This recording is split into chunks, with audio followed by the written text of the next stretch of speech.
રાણકપુર નર્મદા કેનાલમાં પાણી પીવા જતા પગ લપસ્યો તો 4 સંતાનોના પિતા ડૂબ્યાની આશંકા છે।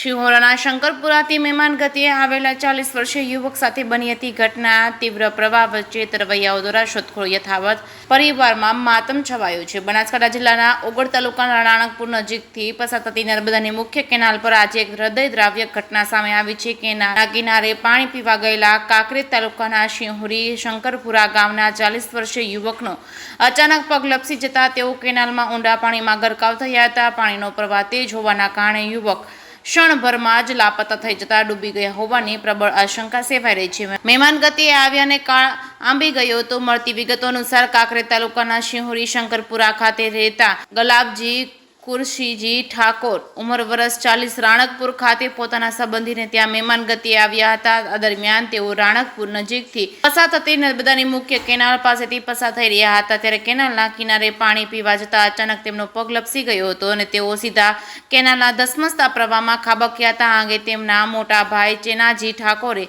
મીડિયાને વિગતો આપી હતી કે પરિવારે કમાવડા ગુમાવ્યા છે અને 4 સંતાનો પિતાની છત્રછાયા વગરના થયા છે। અકસ્માતનો ભોગ બનેલા ગલાબજી ઠાકોરને સંતાનમાં 3 દીકરીઓ અને 1 દીકરો છે। ઘરના મોભી છે। 4 સંતાનોના પિતા સાથે બનેલી આકસ્મિક દુર્ઘટનાના સમાચાર મળતા પરિવાર ઘટના સ્થળે દોડી આવ્યા હતા। કેસની ગુજરાત સાથે જહેરસિંહ વાઘેલા, કાંકરેજ। મારું ગામ શિહોરીની બાજુમાં શંકરપુરા। મારું નામ ચાંગે છે સેનાજી કુરશીજી।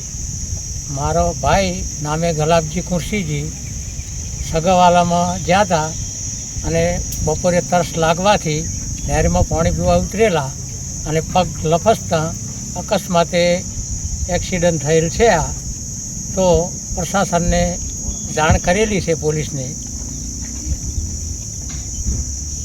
પોલીસ સ્ટેશનમાં ફોન કર્યો તો? પોલીસ સ્ટેશનમાં ફોન કરી 112 મને જાણ કરેલી છે। કઈ જગ્યાનો આ બનાવ છે? આ બનાવ રાણકપુર કેનાલમાં, રાધનપુર રોડની બાજુમાં મોટી કેનાલ રાણકપુર। હાલ કેવા પ્રકારની સ્થિતિ છે?